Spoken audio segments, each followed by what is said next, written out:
What's going on, everybody? Today I'm going to be answering your questions, which covers the good, the bad of Funko, and just various things in my collection. And without any further ado, guys, let's get it started. Here we go. So I pulled these various questions, guys, from YouTube and Instagram, so always be on the lookout for those guys if you want to participate in these videos. But the first one comes in from Roarer Bird Videos, and he says, favorite Funko Pop line. So I think to properly answer that question, I think my favorite category of Funko Pop would have to be animation. And then as far as lines go, there are so many different things within that animation line that I enjoy collecting. So I mean, for example, a couple of those things that would go within that line, I mean, technically this says television, but I'm throwing it into animation with like The Simpsons in here, even SpongeBob as well. This one, for some reason, is in animation and not television. I'm not entirely sure why, but we have Futurama too.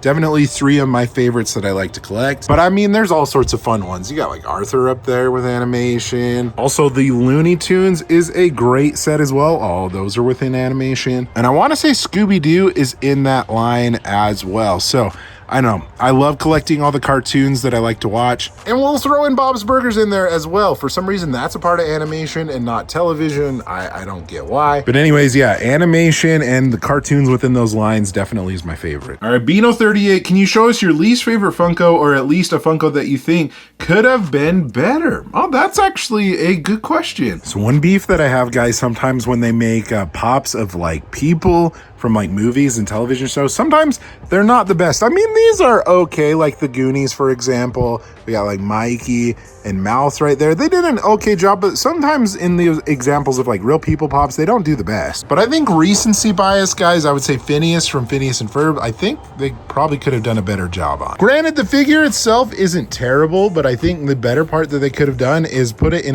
the box like displayed sideways or sideways. Sideways isn't even a word, but you get what I'm saying, because front on Phineas is absolutely terrifying. But if we kind of switch it up and put it from the side where you normally would see him in like the animation, that makes more sense to me. I think they could have figured out something a little bit different. Okay, this is an interesting question. Do you see Funko as an investment for yourself in the future where you sell your entire collection, or of something you'll pass on to friends and family? You know, I think for me, as far as anywhere in the near future, I don't plan on selling my collection. A lot of these things, you know, are things that I love, like attached to all the different things that I enjoyed like as a kid or currently do with all the figures that I have now. So anytime soon, I don't plan on getting rid of these. But if in the future, guys, I'm not interested in Funko anymore, which I think is completely fine. You lose interest in certain things, and I think at that point, if I really wanted to and I didn't want them anymore, I would definitely consider selling them. As far as like an investment goes, I don't plan on like holding on to these just because of the value.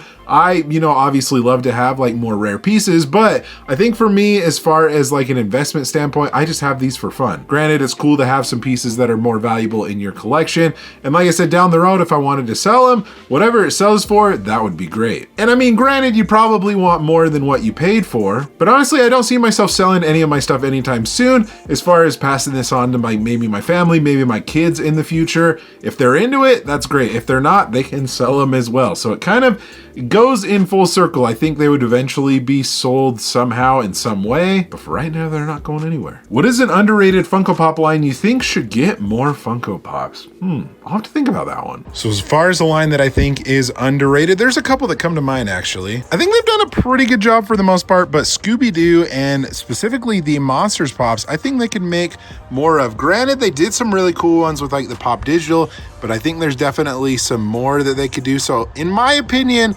not quite rated properly. I think they could do a little bit more. And another one that comes to mind, guys, is maybe even Bob's Burgers. They, for the longest time, did not make any like new Bob's Burgers pops of any new characters. It was basically the mainline family members. Recently, I mean, they've come out with different ones like Jimmy Jr., we got Calvin Fishodder, and also Gail with Mr. Business. So I think that's another underrated line that they could definitely dive a little bit more into. But recently, they've been doing a little bit better since they came out with some new characters. What did you do before YouTube And was it hard transitioning to doing content full time? So for me, no, to answer your question. So I've been doing YouTube full time a little over 2 years now.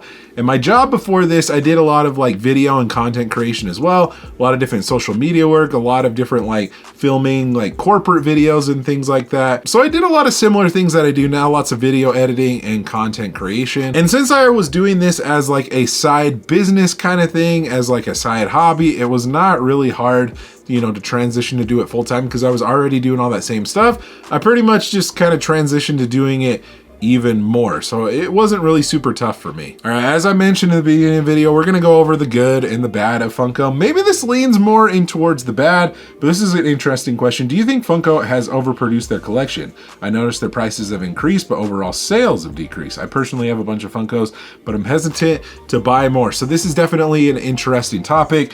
And I think that this boils down to most of Funko's financial struggles that they've been in recently, is that they're overproducing a lot of different things that, you know, they assume people would want, but unfortunately, I don't think the market is there. A great example of this, guys, when I think there was like a video that circulated around that there was a bunch of boxes of Funko at like a landfill somewhere. I can't remember where it was specifically, but I think a lot of what was in that landfill was a lot of like Marvel pops, Star Wars, anime, the stuff that they honestly make way too much of. And I think that was at a time, guys, where, you know, when COVID happened, there was a huge boom in Funko and they assumed that they could make even more and more pops. When in reality, I don't think that was the right thing to do. I think they should have focused on what was selling the best, but not making way too many. Does that make sense? I think they needed to have more of a, you know, sight into the future rather than kind of looking into the now, if that makes sense. I think they're definitely doing a better job of this now. Obviously, there's still some overproduction issues, but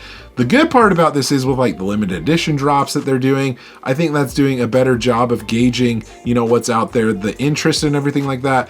There is some really cool pops that are coming out with that program with the limited pieces, and that's the amount that they're making. They're not overproducing a bunch of commons. So I don't know. They're definitely going in a better direction with the limited edition stuff, but it's just interesting to see what they choose to make a lot of pops of. And I think it just boils down, overproducing is not the way to go. It's kind of hard to know what to produce of certain things, but stick to the things that people like. If you end up making something and it sells out fast, maybe have a small restock, but overall don't make too many pops in the very beginning of a drop. Or what are some of your favorite Muppets/Sesame Street Funko Pops? Okay, I have a good amount of those that I like. We'll start off with some Muppets, guys. This is over on my Complete My Collection challenge wall. I think out of the original Muppets, probably my favorite would have to be the Swedish Chef. They never made another Swedish Chef pop, and I think he looks pretty good. He's a little goofy, but that's, I mean, the Swedish Chef to a T. Sesame Street pops are pretty awesome as well. I think some of my favorites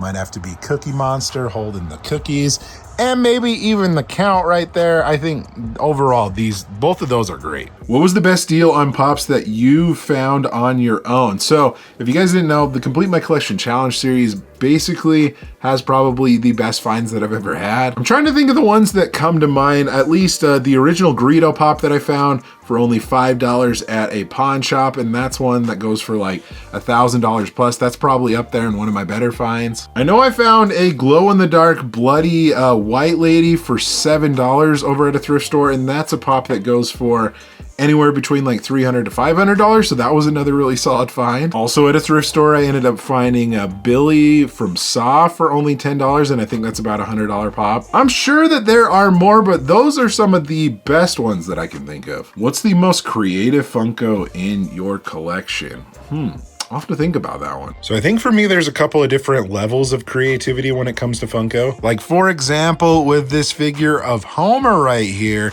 this is an example of a figure that has something maybe that's a little bit hidden or harder to see unless you didn't take it out of the box. So there you go, you got Homer with his reactor, but since the reactor has like nuclear stuff within it, it's a little bit radioactive.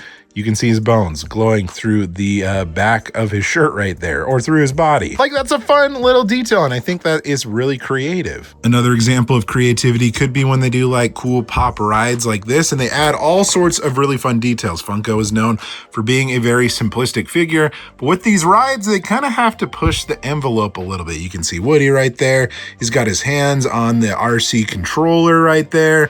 going all at it. Like, and there's all sorts of the little details with like the little screws within RC, the tire treads. You can even see Woody's like pull string back there. So I mean, two different types of creativities, the hidden stuff, and also when you have something like this, like a pop ride, you have to add detail to it. And finally, maybe this leans into a little bit of the bad, but Funkoholics, you should cover the chair topic in regards to lining up. Okay, this is an interesting one. So for Cyber Monday, Funko dropped a bunch of limited edition pops, and they dropped a select amount of them over at their Funko Hollywood store and Funko HQ store over in Seattle. And ever since the beginning of all those stores, there's been people that have lined up for specific drops. But the most controversial thing that has been of late are people that are leaving their chairs in front of the store and they're not waiting the entire time in line. Granted, they just show up maybe like an hour or so before the actual drop happens. And I think sometimes there's some people like watching the chairs, and it might not necessarily even be the people that own the chairs.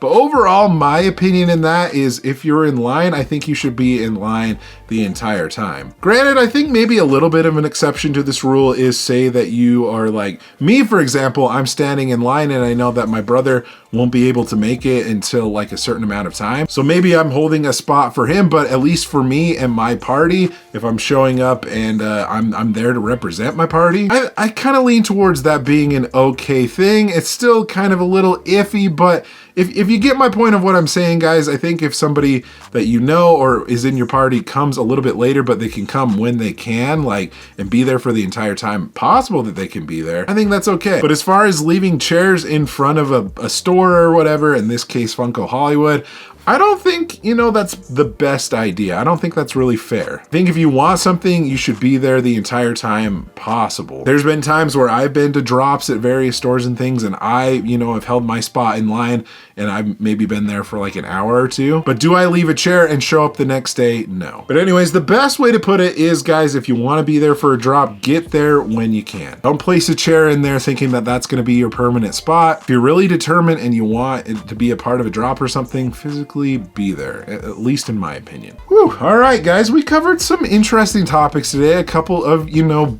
worse things within the Funko community, maybe some better things when we cover, you know, various collecting topics. But overall, let me know what you think down below. Also, be sure to subscribe so you don't miss out on any future videos like this one here. Thank you guys so much for watching. Again, you guys are awesome and the best. Like always, remember to be kind of one another, always promote positivity. I will see you in the next video. Catch you guys later.